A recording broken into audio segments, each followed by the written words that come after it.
हमारे आसपास होने वाली सच्ची कहानी जो आपको जरूर सुननी चाहिए। परी। घर के दहलीज पे कदम रखते ही भीनी भीनी पकवान की खुशबू आने लगी।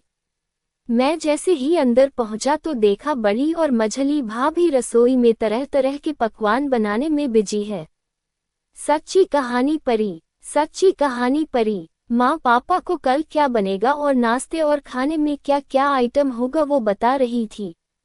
माँ मुझे देखते ही बोली, अरे बड़ी, मदन को जरा गुछिया और नमकीन देना, और हाँ वो जो परी ने पास्ता और पिज्जा बनाया है वो भी देना। मुझे समझते देर नहीं लगी, जरूर परी को रिश्ते के लिए कोई ना कोई देखने आ रहा है। उसी के स्वागत में ये तरह तरह के पकवान और परी को पिज्जा पास्ता की क्लास दी गई होंगी। मैं चुपचाप अपना बैग रैक के एक कोने में रखकर फ्रेश होने चला गया। वापस आया तो मझली भाभी नाश्ता लेकर खड़ी थी। माँ ने उसे घूरते हुए कहा, अब खड़ी रहेगी या चाय लाकर भी देगी? ऊपर से कल लड़के वाले आ रहे हैं, घर में इतना सारा काम है, जल्दी जल्दी हाथ चला, साफ सफाई भी करनी है। भाभी बुरा सा मुंह बनाते हुए रसोई की तरफ चल पड़ी। मैं खामोशी से तस्तरी में पड़ी हुई गुछिया, नमकीन और पास्ता को देख रहा था और माँ के कुछ बोलने का इंतजार। कुछ देर खामोशी के बाद आखिर माँ ने बोलना शुरू कर ही दिया। कल परी को देखने लड़के वाले आ रहे हैं, कल ऑफिस से छुट्टी ले लेना। माँ इतना कहकर मेरा मुंह देखने लगी, शायद उन्हें मेरे जवाब का इंतजार था। पर मैं खामोश रहा क्योंकि मेरे अंदर एक अजीब सी घुटन हो रही थी। मन ही मन सोचने लगा, माँ ने परी को 100 पीस ही बना दिया, पर कहीं ना कहीं वो भी सही तो है। परी की उम्र भी तो हो गई शादी की, उसके साथ की लड़कियों की शादी भी तो हो चुकी है, और वो सब 1-2 बच्चे की माँ भी है। आज सुबह से ही बड़ी और मझली भाभी भाग भाग कर काम कर रही थी। शाम में लड़के वाले जो आने थे, आज घर का कोना कोना चमक रहा था। बेसन और हल्दी का लेप लगाए परी एक कोने में बैठी थी और उसके चेहरे की चमक गायब थी, जिसे देखकर मुझे बहुत दुख हुआ। मैं परी के पास जाकर बैठ गया। मदन भैया, परी धीरे से डरी हुई आवाज में बोली। तो मैंने उसके पीठ को थपथपते हुए बस इतना बोला, सब ठीक होगा मेरी गुड़िया। पर अंदर ही अंदर कहीं ना कहीं मैं भी डरा था, कहीं उन्होंने ने भी ना कर दिया तो मेरी मासूम बहन का दिल और हिम्मत दोनों टूट जाएगा। पर होनी को कौन टाल सकता। यहाँ से भी ना की ही खबर आई और परी के साथ साथ पूरे घर वालों की हिम्मत टूट गई। अब माँ को अपने फैसले पर अफसोस हो रहा था। माँ को लगता था कि क्या होगा, परी को पढ़ा लिखा कर 3 भाई की छोटी बहन है, इतनी जमीन जायदाद है, कोई भी शादी कर लेगा। परी माँ के बातों में बहकती गई। शुरू शुरू में बहुत रिश्ते आए तो परी ने सबको इनकार कर दिया। मैंने उसे बहुत समझाने की कोशिश की, मर्द वो होता है जो अपनी पत्नी की इज्जत करे, पर उसने अपने दिमाग में अपने जीवन साथी की एक अलग ही तस्वीर बना ली थी, जो उसे आने वाले रिश्ते में नहीं दिखता। धीरे धीरे रिश्ते भी आना बंद हो गए। अब परी की उम्र भी बढ़ने लगी, जिसकी झलक उसके चेहरे पर साफ दिख रही थी। अब लड़के वाले उसे मना करने लगे, जिसने उसे चिड़चिड़ा बना दिया। अब उसका आधा वक्त भाभीियों से लड़ने में जाता। इस रिश्ते की ना ने मेरी भी हिम्मत तोड़ दी।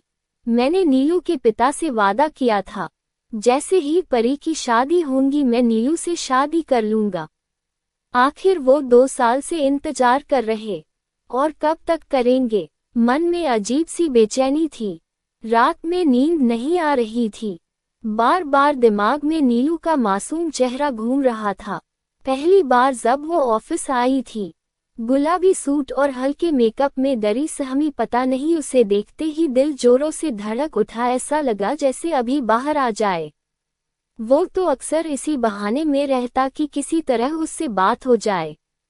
जब वो कुछ बोलती तो ऐसा लगता जैसे मोती झड़ रहे हो।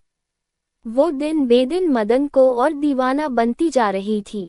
बहुत प्यार करता था। नीलू से किस मुंह से उसे मना करेगा, वो भी कितना प्यार करती है। उसकी हर छोटी छोटी खुशी का ख्याल रखती है। पर सच्चाई तो यही है, जब तक परी की शादी नहीं हो जाती वो नीलू को नहीं अपना सकता, कब तक उसे झूठी उम्मीद में बांध कर रखेगा। उसके माँ बाप के भी कुछ शौक अरमान होंगे, कब तक वो अपनी खुशी के लिए उनके शौक अरमानों का गला घूंटे। वो नीलू से अलग होने की बात पर ही सहम रहा था और खुद को अंदर ही अंदर मजबूत कर रहा था, पर हकीकत यही थी कि वो अंदर ही अंदर बिखर रहा था। उसे अचानक से घुटन होने लगी। वो उठा और घर से बाहर निकल गया। सड़कें सुनसान थी। आवारा कुत्तों के अलावा एक दो मुसाफिर थे जो अपनी मंजिल की तरफ जा रहे थे। एक मदन ही था जिसे मंजिल का पता नहीं। रात के 3 बज चुके थे। वो थक कर चूर हो चुका था। बिस्तर रात के 3 बज चुके थे। वो थक कर चूर हो चुका था। बिस्तर पर गिरते ही वो बेसुध हो गया। सुबह आंख खुली तो दिन के 8 बज चुके थे। मदन हड़बड़ाते हुए, माँ मुझे ऑफिस जाने में लेट हो गई, आपने मुझे जगाया क्यों नहीं? इतना कहते हुए टॉवल लेकर बाथरूम की तरफ भागा। ऑफिस में लंच ब्रेक हो चुका था। नीलू और मदन कैंटीन में बैठे थे, मगर मदन की पलकें झुकी थी। नीलू हंसते हुए बोली, क्या हुआ, क्यों लड़की की तरह शर्मा रहे? नीलू, मुझे तुमसे कुछ कहना है, प्लीज तुम दिल पर मत लेना। वो कुछ कहता इससे पहले नीलू ने अपनी नाजुक सी उंगली उसके होंठों पर डाल दी। मदन, मैं तुम्हारा इंतजार जिंदगी भर कर सकती हूँ, इस उम्मीद में कि आज ना कल तुम मेरे होंगे। प्लीज मुझसे मेरे इंतजार का हक मत छीनो। मैं चाह कर भी कुछ बोल नहीं पाया। वक्त गुजरता गया। परी के लिए कोई ना कोई रिश्ता आता रहा। कभी परी तो कभी लड़के वाले उसे रिजेक्ट करते रहे। अब उसे इन सब बातों का कोई फर्क नहीं पड़ता। अब वो अपना सारा समय सिलाई बुनाई में लगाती। मेरी पोस्टिंग आगरा हो गई। माँ पापा ने थक हार कर मेरी शादी नीलू से कर दी। आज मैं 1-2 साल की गुड़िया का बाप हूँ। परी ने शादी ब्याह के झंझट से निकल कर खुद को अपने पाँव पर खड़ा कर लिया। परी को सिलाई कढ़ाई आती थी। उसने खुद का बुटीक खोल लिया। परी का नीलू से बनता था। परी ने नीलू से काम चलाओ पढ़ाई भी सीख ली। सब अच्छा चल रहा था, पर कहीं ना कहीं माँ को परी का अकेलापन खाए जा रहा था।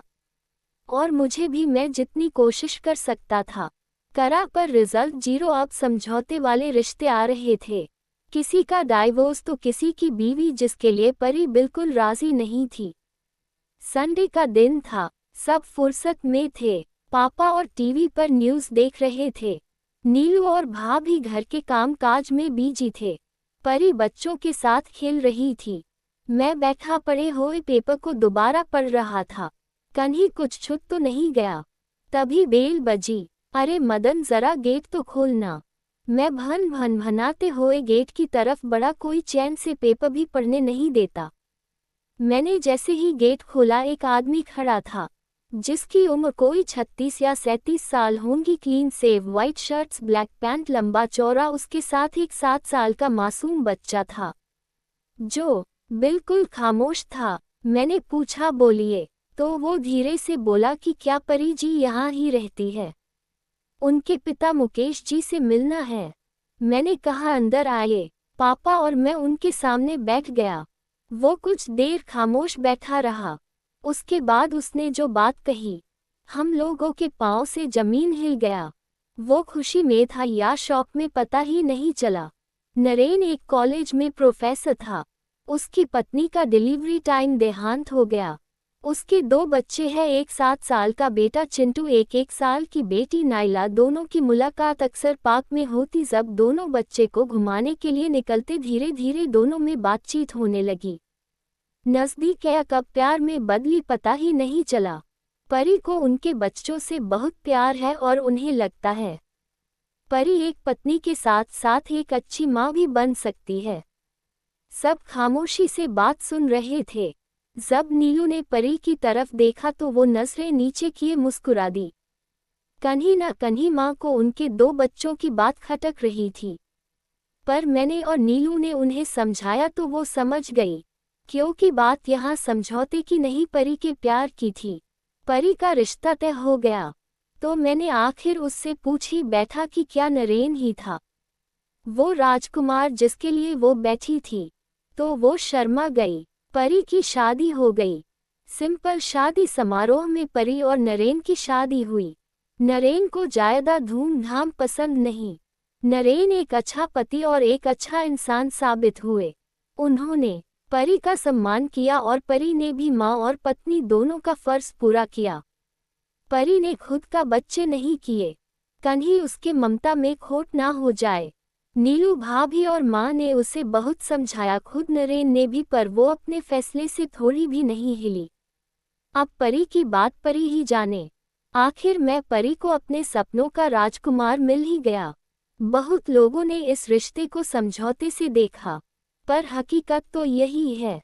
जिससे प्यार होता है उसकी उम्र रंग से कोई फर्क नहीं पड़ता।